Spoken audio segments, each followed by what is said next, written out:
Si tu souffres de la blessure du père, tu as peut-être enregistré dans ton cerveau que l'amour se méritait.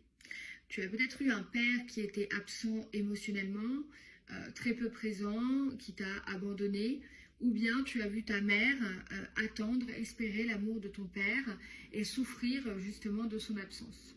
Malheureusement, le cerveau va vers ce qu'il connaît. Si tu as vu ça dans ton enfance, si tu as toi-même ressenti ça vis-à-vis de ta figure d'attachement qui est ton père, eh bien, tu vas être attiré des hommes indisponibles. Ce qu'il faut savoir, c'est que ces hommes indisponibles, tu les renvoies comme un miroir. Quand ils te rencontrent, ils ne pensent pas que tu es trop ou pas assez.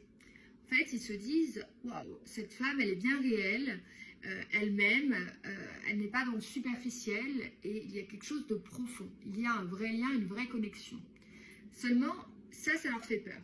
Eux, ce qui fuit, c'est l'amour et l'intimité émotionnelle.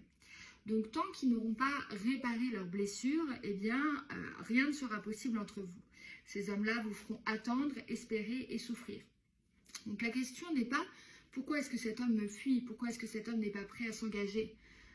La question est pourquoi est-ce que tu attends, pourquoi est-ce que tu es dans une position passive, pourquoi est-ce que tu espères toujours plus et du coup tu te fais du mal. Malheureusement, cette blessure du père, cette blessure d'enfance, elle se répercute dans ta vie et ça devient un schéma répétitif. Tu peux briser ce schéma et la prise de conscience est déjà le premier pas. Si tout ça, ça résonne en toi, abonne-toi.